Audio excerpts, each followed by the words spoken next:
Continuing with Evan Ha'ezer סימן Beis. So I want to point out something short before we go into the topic I want to talk about, which is Seif Beis. One Nakuda in Seif Aleph. The Mechaber opens up by saying, Lo Yisa Adam Isha Sheyesh Ba Shum Pisul. A person should not marry a woman that has a psul, and obviously refers to something which is asur for him to be with her, whether it's a mamzer for a Yisrael or a grusha gieres, and those ones halala for a kohen. But even though the word shum pisul could mean that she has some kind of defect, some kind of issue, that's not what it refers to, and there's no issur to marry not the perfect person. The Ramah then continues, if somebody marries a possible woman because of a financial gain, so he has bad kids. Right? And it implies that if she is not possible, he could marry her for financial gain. Then that's the beginning of the Ramah. Towards the end of the Ramah, it says if he fights, if he's fighting over the money from his wife, then that's considered, that's also asur. That's considered, for that l'shem mamoin is also asur. That's how the Chelkas Mechayik basically explains that there's no stira from the beginning to the end of the Ramah. Marrying a woman for financial gain is not a problem. However, marrying a woman and then fighting over how much money you're going to get out of it, that is asur mishum moment. The Gra flips it and says that the end of the Ramah, what the Ramah quotes in the end is actually, he's choylek on the beginning, on what he quotes in the beginning. And it is prohibited to marry a woman just for financial gain, regardless of what the situation is, and not that it's only in certain scenarios. He just points out that the Aruch HaShulchan, when he discusses this, he says that if the person is a Talmid Chacham and by him marrying money, he's going to be able to learn for longer, then it's not considered l'shem moment. But that's just one to point it out on the side. I want to discuss Seif Beis. The Mechaber starts with a statement, Kol mishpachas b'cheskas kashrus, and you could marry all the families are b'cheskas kashrus, and you could marry from them l'chatchila. If there's families that get into fights the whole time, or somebody's busy calling other people mamzer, and these kinds of things, then you have to look into the family. But overall, you don't look into families. What does it mean that all the families are b'cheskas kashrus? So if you look in the Tur brings a machlekes rishonim. What is the definition? When does this kol mishpachas b'cheskas kashrus apply? There's the shit of the Rameh that kol mishpachas b'cheskas kashrus refers to families that you know and that they have a cheskas kashrus. So obviously, kol mishpachas b'cheskas kashrus mutar lisimim. All the families that are b'cheskas kashrus, you could marry them without doing any further research.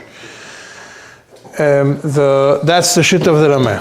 The Tur follows other rishonim, which they hold no, unless there is a reason to worry, which that's going to be in the next sif and sif gimel.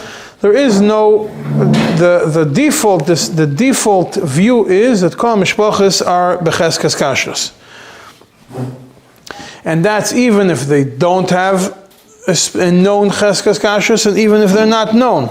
As long as you don't have a specific knowledge of a psul, then you can marry them l'chatchila without doing any research.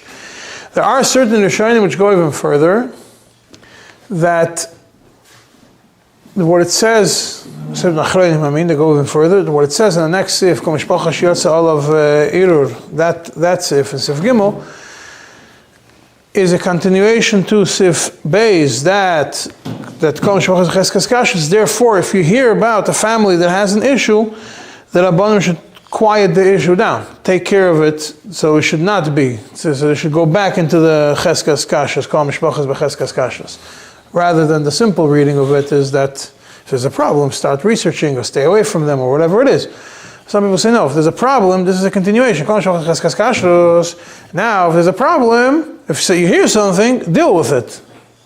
Deal with it and quiet it down so that we continue within the framework of Kol Mishpachas B'Cheskas Kashrus. The Rashba goes and follows that opinion of the majority of the Rishonim that even if there's no Cheskas Kashrus, even if you don't know the family, you don't need the family, Kol Mishpachas are B'Cheskas Kashrus, and you marry them. And he says, and therefore, even if someone comes from a faraway town, from a faraway country, and you don't have information, but he says he's Jewish, you get married to them. The Achronim that deal with it go on different extremes that if you look at them from a historical perspective, you might be able to understand the Sherish and the Machlokes, but I'm not going to get into the historical aspect of it. Just that a lot of it depends on how Jews were viewed in specific times, and based on that, how easy it was for somebody, whether was there any incentive for somebody to claim that he was Jewish. You have the Beis Shmuel, right in the beginning of Sif Beis, takes the approach, he is machmir like the Rameh. He says that if any time you don't know the family, you have no knowledge of the family as Yidden, you have to do chkira, bdika, you have to check, you have to investigate. And that's how he understands the Rameh, that every single scenario where you don't have knowledge of the family, they don't have Cheskas Kashrus, you have to do a full investigation to figure it out. And you have to have rayas, bring rayas that this person is Jewish, and the Eid Echad is not enough, but he understands that the Rameh says the Eid Echad is not enough, but you need two Eidim. Mamish to create a chazaka for this family. The Pnei Moshe, which follows the Beis Shmuel, says that yes, you need chkira, but the Eid Echad is also enough. You don't have to go so extreme to have two Eidim. That's Shit of the Beis Shmuel based on the Rameh, and that's the Beis Shmuel says. Let's go to the other extreme of what the Achronim take. The Beis Meir, also in העזר, says, you don't do Bichlal. We take Shulchan Aruch, Kol Mishpachas Kashrus, you don't do any Bdika at all. Everybody is B'Cheskas Kashrus. And even the Rameh who had a Chashash, the Rameh that's Machmer, that you have to do a Chkireh, is not talking about Yadus. He's not talking about Mamzeres. He's not talking about that kind of chkira. He's talking about research of Avdus. Maybe there's a Eved. Maybe there's a problem with the Judaism of maybe it's a Eved, a descendant of Eved. And therefore, as long as even if you were to follow the Rameh, it's enough that you bring a raya that your mother's Jewish. That's it. You don't have to do the research to figure out also Mamzeres. That means, when you do research, there's two elements to the research. There's what we say, bdikas yuchsin. Check if the person is a mamzer, if there's a chashash mamzeres, if it's for a kohen. There's other details. I'm not going to get into it now.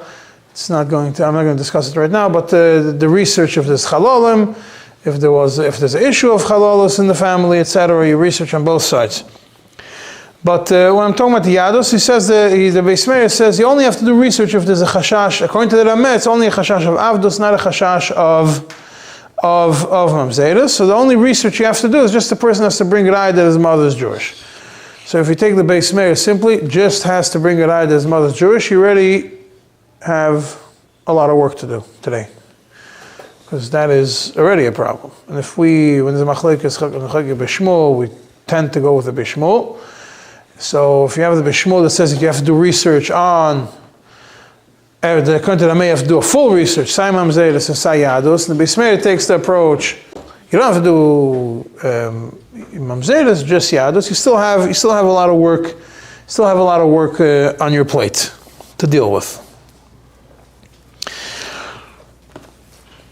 Aside also like but that's the Beis Meir, and that's how he explains the Rameh, but he himself says you don't need to do any research. The Shara Melech says anybody who comes in front of you, Cheskas Kashrus, comes, tells you that he's Jewish, Cheskas Kashrus. But he has to be able to tell you straight, I am Jewish. However, if he himself has a doubt about his Judaism, he's not so sure that if he has some kind of doubt on his yichus, then you have an obligation to do a chkira. The Aruch HaShulchan has an interesting approach, and he separates the two, and he says, to paraphrase the Aruch HaShulchan, all of you are mixing up the two things. The Mechaber is talking about mishpacha. If a whole family comes as a unit, then, and you see them as Jewish, then you don't have to start asking any questions. The family, you don't have to start digging back and seeing. The families in the community, you see them, they're all good. If a random person comes, obviously you have to do research. When it comes to Kehuna, it's a much more complicated machlekes. You have to check every woman, how many dirtis you have to check for every woman, etc., etc. All these opinions are all talking back in the day when a person would come and say he's Jewish. Usually it meant that he's getting himself into trouble because Jews were not welcome. And it's not like today we say anti-Semitism, somebody will say something to you. Today, there's a lot of benefits to being Jewish. People want to be Jewish, etc. So there is a whole different world out there which is not discussed in the Paiskim. When we discuss today the concept of bitter Yadus, we look that if they do not come from an established community, and they do not come with rayas, then we have in the back of our mind a chashash that maybe this is a problem, a serious problem. In addition to it, we have a whole different parsha, which is not discussed in Siman Beis in Even, but it's relevant too, because if you want to understand the Rameh says that you have to bring proof that Imam Yisrael. The Shaila of Gerus. Right? If you have a gerus, then you have to do research to see if the gerus is kosher, and then it could be generations, 3-4 generations, until you discover that there was a problem with the gerus, and you have to do all the research then. Why do we do research? Because if we're going to be making a marriage, or if we're going to approve somebody to get married, we as Orthodox rabbis, now they're going to use our approval down the line. So we have to do the research properly. Just because 30 years ago the research was not done properly doesn't mean that, or 50 years ago or 70 years ago there was no proper research done, doesn't mean we shouldn't be doing it. The circumstances have changed tremendously, and we have to do proper research. The questions that come on a regular basis to me or to anybody who's dealing with it are questions that usually involve a gerus somewhere down the line, or that somehow they're not sure if the grandmother was Jewish or not. When they started immigration from Russia, there was in Eretz Yisrael in the beginning, they were completely clueless about how to read documents. There's cases that I'm aware of where people got married in Eretz Yisrael, they have papers that they're Jewish, they're registered as Yidden, because they showed papers that say that they're Jewish, right? Because in Russia you have it on the passport. And a few years later, 20 years later, the next generation wants to get married, and you do research today, you could do research much easier than then, and you could do research in the archives if you know what you're doing, and it's all forged. They came with a copy of a document, or a real document that was rewritten for the purposes of immigration, and it says Jewish, but if you look at the generation before, it's straight up Goyish. So when you start doing research, you have to have a chush hareach. Right? You have to have a chush hareach, you have to know what you're looking for. You have to know what you're looking for, you have to know when to send something to somebody else, you have to know, what you don't know. So let's take, for understanding this better, let's use examples from different countries to make it easier. Practical. This is not, I'm done with quoting from, for now, quoting with Madam Kaimas. Now we'll go into some stories. When you're dealing with an American person, American family, you will ask for ksubas, you'll ask for birth certificates, you'll ask for copies of matzevas, and you'll ask for records, if there's any other records connecting them to Judaism. You'll ask, everything could be found online today if you're dealing with Americans. Mostly you could find things online. You could find records of immigration records when they came to America. If it's before a certain year, it actually says on the papers what language they spoke. Sometimes it will say that they spoke Yiddish, or they spoke Jewish, whatever it is, or the census documents. And we're soon going to show you some people, there are some shittas that you could rely on documents when it comes to this. We're going to get to the practical, we're going to get to the shitta soon. If there is a shaila of, now, how do you track down a gerus? How do you track down a gerus? If you go back enough generations, as soon as you could find 6, 7, 8 generations online in these genealogy things, you'll suddenly find that somebody's name is a Jewish name, but their parents' name is an Irish name or a Scottish name or something like that, and they're buried in some St. Andrew's cemetery, and they're Christians. Now in America they didn't, sometimes you have fakert, but usually you dig back and you find. Then you have to start doing research, and you have a chashash. Sometimes you dig back and then you end up finding a fruma person. If you dig back and find a fruma person, you're good, you know they're Jewish. Now you have to figure out if they're mamzerim. If you find out that they're goyim, then they're goyim. You have to figure out if they could do a gir. If they could do mamzer, it's harder to, sometimes it's harder to solve. But you have to figure out, at least you know where you're heading. But the documentation is is traceable. Now a person is going to come bring you a copy of a matzeva. I had a case recently, someone brought me a copy of the matzeva of their grandmother. And, well, they claimed it was their grandmother. And they were not able to connect the dots to bring me birth certificates and death certificates connecting the names. You want to have, everything is available today. You just order it costs a few dollars, and you get birth certificate, and you have to connect the names one to another, and you're able to trace it back to the person. Let's say you trace it back to a Giyodis. Then you can still find research. You see which shul they got married in. They got married in the Frum shul, they got married in a temple. Which year they got married in. That's already more detailed. Then you know if there was a shaila of when did conservatives become a problem, when did reform become a problem. This is all practical things that you'll get with experience. If you find a gir, you do your research. Now if you find that they're Yidden, you have to start looking if they're born, researching if there is more than one marriage involved. Again, a lot of the records are available online, and you could see if there was, when was the marriage done. See if there's any shilas for biru Yahadus. Yahadus biru Yuchsin. When you're dealing with the Russians, we'll take another example, then they will bring documents. The documents,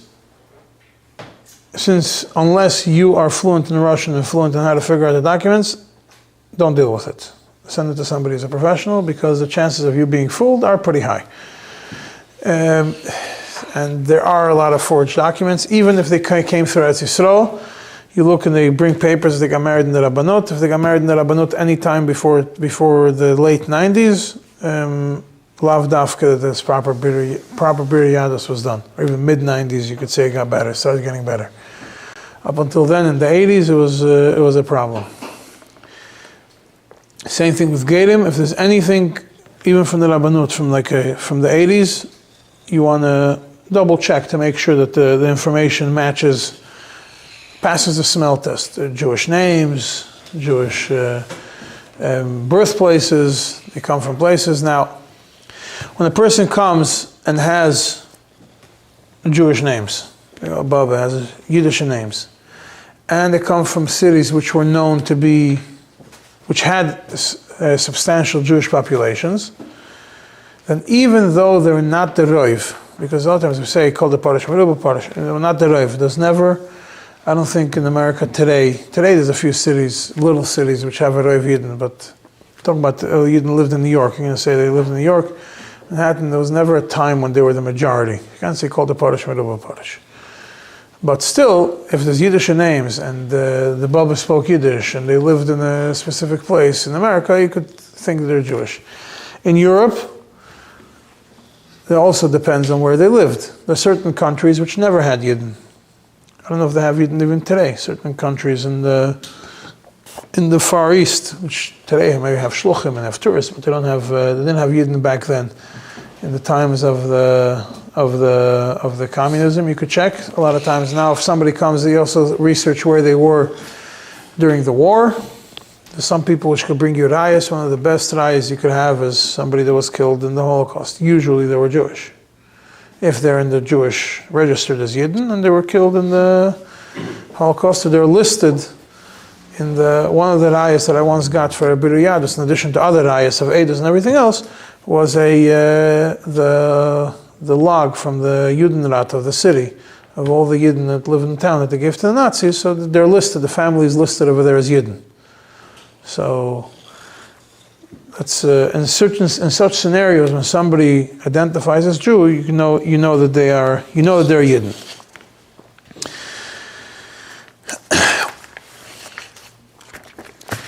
When is there really an obligation to do a Biru Yuchsin? When there is any reason for chashash, when a person does not come from it's not a regular family living in a regular Orthodox, part of a regular Orthodox community. Today we do for everybody, but essentially if a person is a member of an Orthodox congregation, and there have been members for years, for generations even sometimes, then you don't really have a chashash on them. If they come from nowhere, they're not able to trace the connection to any from community, then obviously you're obligated to the research. If there is a shaila on gear, you definitely have to do research. Now you have to do research also on adopted people. How do you know if somebody's adopted? You don't really have a way of knowing if somebody's adopted, unless they do a DNA test. You do a DNA test, you might get yourself in bigger troubles, because you'll find things that you don't want to know. But how do you know if somebody's adopted? So there's also, again, the smell test. If there's certain things which you learn with experience. You're gonna, for example, you have you get the birth certificates, and you see the information. You see that this person was born on this and this day. The parents were born on this and this day. Suddenly you realize they were married for 20 years and have no kids. They have one kid at the age of 47, and they have no more kids afterwards, or two kids. So you ask questions. Not every case is going to be a chashash. You don't have to say that they're... And a lot of times there's no way of knowing, because they hid it so well, there's no way of knowing, and you have to sue the county to get adoption records, even once you know that you're adopted, to be able to get it. And in America, you can still sue it. In some places you'll get it if it's enough years have passed. Some places you won't even get it. But it has to come from the person themselves. But those are things you see. You see the ages clash. Something is missing over here. Then you start asking questions. If a person is married and a year later they have a kid, and then a few years later they have another kid, then there's no more kids, that's fine. That's normal. Or even 2-3 years later, if there's a 15 or 20 year gap, then you have a question. Sometimes a very simple way could do it. The parents were born in America and the kid was born in a different country. Or they flew to Hungary to have a kid in 1989, 1987, and they flew to Romania to have a kid. Today they do for other reasons because of clinics, but then they didn't apply for that. So you do all the research. You look into the Rebbe's letters, the majority of the Rebbe's letters relevant to, called Bidur Yahadus, aside for one. Every single letter is, almost every letter is about Gedim.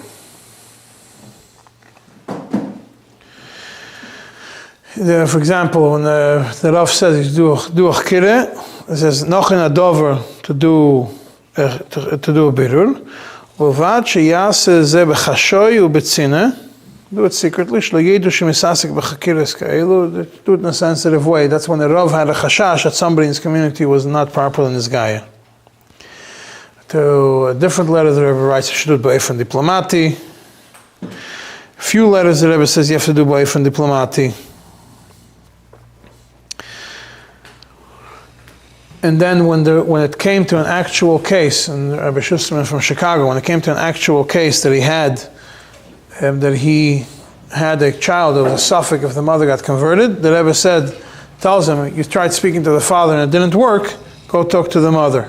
When you talk to the mother, find out where was the place of the gerus. Lisha l'mokem ha-gerus, al yedei mi, who did the gerus, oifana, how the gerus was done. Then the Rebbe said you could write to whoever dealt with it to do your research to find out if it was done properly or not. And when it comes to adopted kids also, there's a few letters. It says that what comes the Rebbe writes,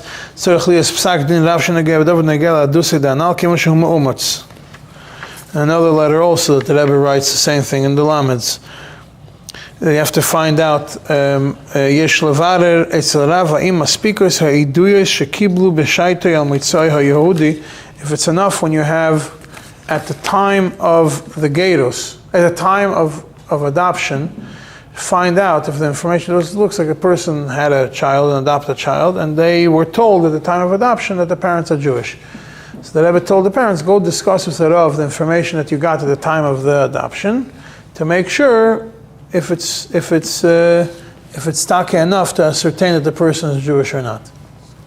Sometimes you're going to get to it in Siman Daled when there's a question of adopted, a question of other ways that children were born, that you fall into a category of asufi and shtuki and all the other things that you have to do research, that they're starting off already at the issue that you have to do a birur.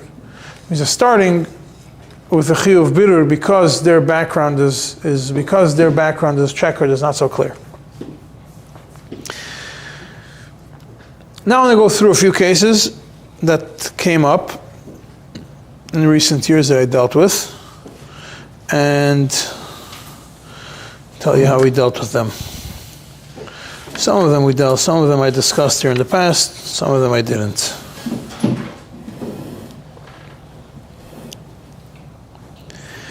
Most of the cases that come up are cases that involve a person remembering that there was some form of gerus, but we're going to get to it. We're going to get to that in a minute. I want to go to a different one. I have a bunch of cases that came.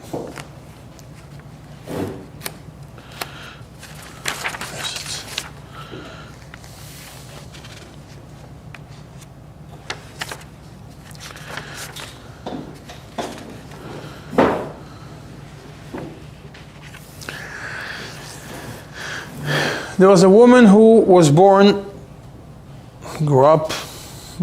in Europe in the 60s.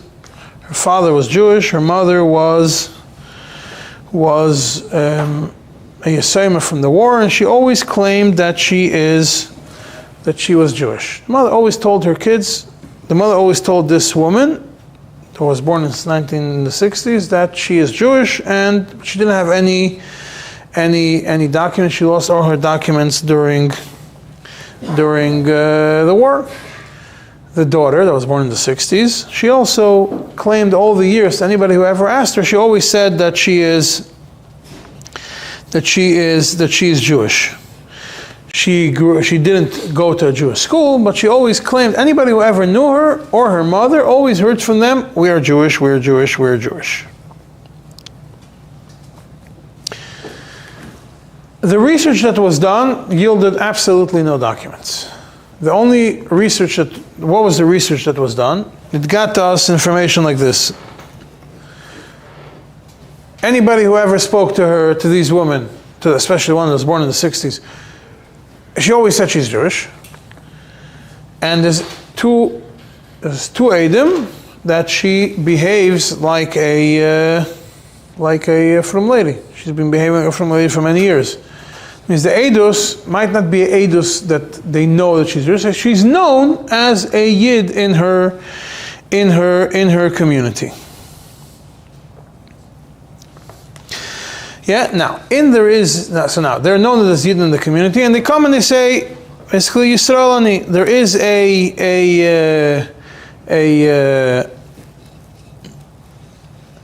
so now, obviously, we have the Machlekes and Shulchan Aruch. A person in the Tur from the Rameh and Rashi, a person comes and says, "I'm Jewish. Accept me." You have to do a Chkira Drisha. You don't have to do a Chkira Drisha. But there are a lot of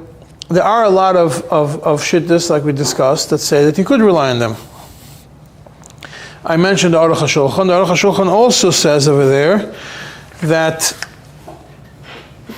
as long as there is no specific raya fakert, you could rely on the chazaka.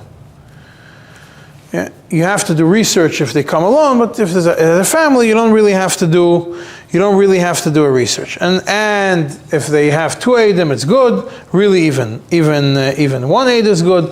The Tur and the Rameh, that's the Aruch HaShulchan says the Rameh that comes is mentioned as a De'a Yechidois, as a Das Yachid. But here we have Eidos that they're Frume Yidden, and we have Eidos that they always said that they were Yidden. And we don't have any reason to doubt otherwise. So Igris Moshe, if you want, this is from the Moshe Feinstein, he held regarding a woman that if she says it seems that if you hear them, if you see that they're Shomer Torah mitzvahs, Tshuva the Moshe Even HaEzer Chelik Aleph Siman Vav, that when a person comes that says that the people that come are trusted, that they're Yidden, is when they are also Shomer Torah mitzvahs. So then when they come in front of you, you see them, you could trust them. They have Ne'emanus also on what else they say. A person that's not Shomer Torah mitzvahs is not Ne'emanus. This person has Ne'emanus. They're Frum. So they come, you know that they're Frum, and when they say they're Jews, you could rely on them. The similar thing is also in the Shas Shus Yabia Omer in Rabbi Vadia Yosef, also saying a similar idea. But the idea is, this is what it's important to know, this Shuvah of Moshe Feinstein. If a person is Frum, and you have Eidos that the person is Frum, then when they come and they say they're Jewish, you don't have to do more research, too much more research. We do research anyways, but if there is no way of doing research, Eidos is enough to do it. That's the halacha. Bring two Eidim, that this person is Jewish, then it's fine. Now, what happens if you have? What happens? That was one case. That's essentially how we solved it, based on the Moshe. We didn't have much more to go on it. Now, when you have a situation when it's a gerus, then it gets more complicated. You have to find out if it's if there is a proper gerus or not. What was the story? There was a story of a woman. A second.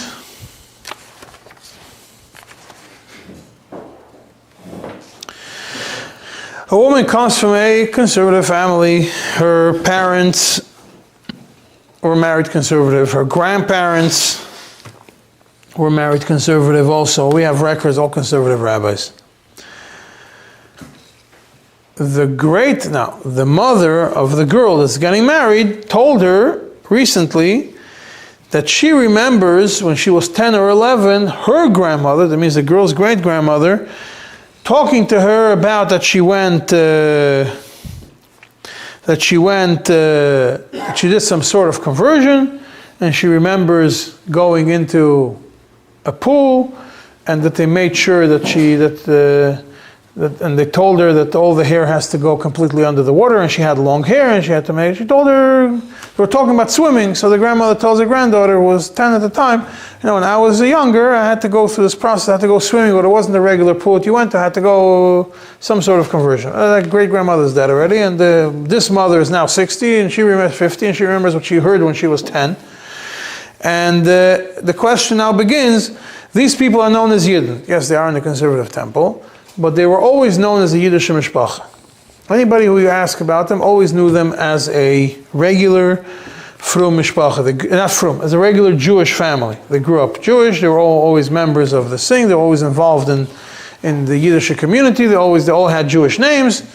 It checks all the marks. So obviously, if you're going to go down the opinion of the Rishonim that say, for example, the Rashba anyways holds that kol mishpachas becheskes kashas. The Rashba also has a different tshuva where he says that when a person holds himself machzik atzmei k'Yisrael, you don't have to he doesn't have to bring any rayas. And the Aruch HaShulchan, like we said, also says that you don't have to bring rayas. But so if they would just come and say, if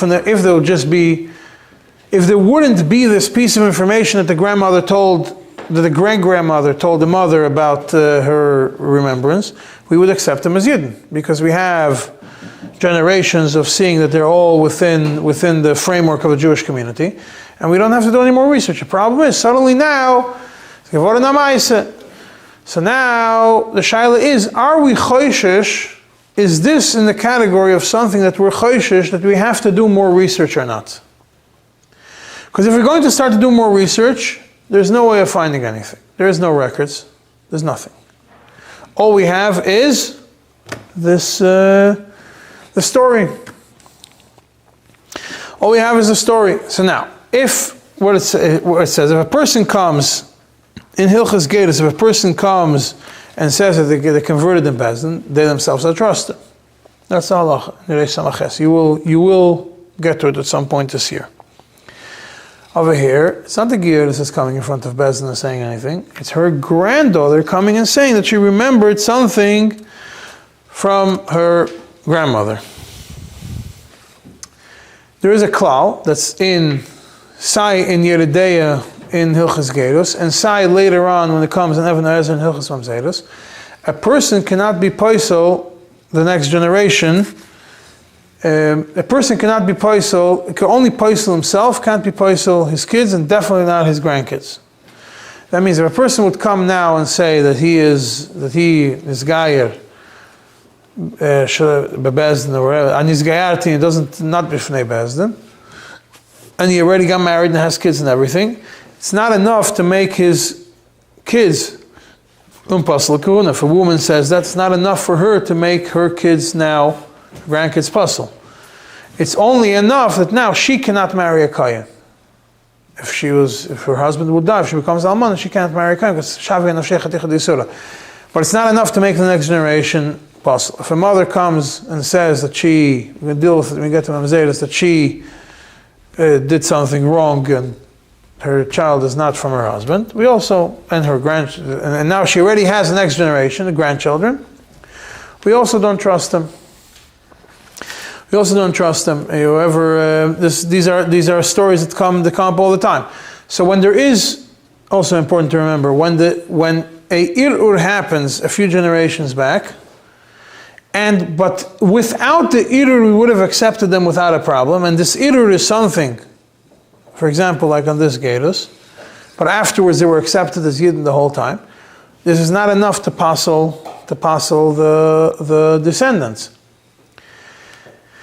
If there is no record, and suddenly there's a Goyish grandmother, and then the kids are in Reformed temples, then that's not a raya that there was a Gedus. There's no story that there was a Gedus. You have a serious raya, and the kids are probably going, even the grandkids. But if there's a story of a conversion, and they were accepted, and without the story of the conversion you would have accepted them, then you delete that question out of your mind, and you say that they're accepted. And even if you want to say, okay, let's do research on the Yehudus, you will still say, let's listen to the story this woman says. She remembers that she went and she was made to put all her hair go under the water that kosher the tefillah. So, some form, unless you have a proof that it was done wrong, you could assume that it was done right. At least, but the evidence, Conservative itself is not already a reason? Yeah, but only after the late 60s it becomes being a serious reisa. Before that, it's a suffix reisa. Even the tshuvas of the Moshe, you see that the Moshe, the early tshuvas about reform weddings, is completely says they're possible. Conservative weddings, it's a suffix. He has a suffix in the conservative weddings, in the first volumes of the tshuvas. As the years go by, the tshuvas become much sharper, completely against the conservative marriage. Because they changed, not because halacha changed. They changed. If they change, we have to adapt to their changes and make them more possible as the generations go by. Originally they were frum. Just they had their ideas warped. And then from there it went downhill all the way to a situation you can't do such a thing. And these cases where a person comes and you ask them and they say, oh, my grandmother, my great-grandmother told me that she converted, are very common. And unless you have a reason to be a reya, so you don't have to worry about it. There was a time when a person did claim that the grandmother converted, and they weren't able to find any records of it. But then afterwards they found the box with mikveh receipts. I think I said it last year. With mikveh receipts of the grandmother. At least we were able to prove that she was frum. Because later in life she wasn't frum. So if the grandmother's known, you ask the grandmother, the granddaughter comes and says, my grandmother, she told me she was a Giyodis. But, I don't know, she didn't keep Shabbos when I was a kid. Right? The grandmother didn't keep Shabbos. This is 25 years after the Giyodis. You poisel the Giyodis 25 years later. The only way it's going to work is if a person is going to be able to tell you what happened right after the Giyodis, there was no Kabbalah Mitzvahs. But no kid could remember what happened right after the Giyodis. He was born 10 months later. He's not going to remember anything. And the husband, if he's not frum, he's not trusted to passel his own kids, his own grandkids. So we're back in the same circle. We're not going to look to passel. So if we have something strong that we're able to,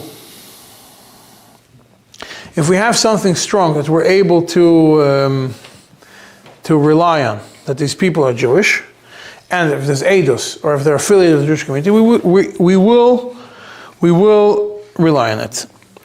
A similar case happened when there was a similar case to this of Giyodison comes up even more. Let's say we clear out the issue of Yehadus. Now we have a girl, let's say, she heard from her mother that she converted. The mother converted. She's already an older woman. She heard from her mother that she converted. And the mother died years later. But there's no clarity on what exactly happened. She grew up always knowing she's Jewish. At some point she heard that her grandmother was converted. And it's not exactly clear what the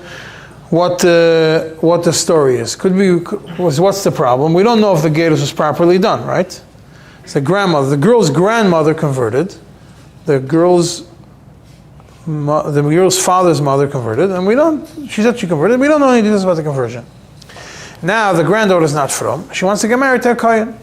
If her grandmother's Yehudus was bad, then her father was the Safek Goy, she's a Bas Safek Nachri, she can marry a kohen, she's a Pegumah Lekahun, like you're going to learn later in Even.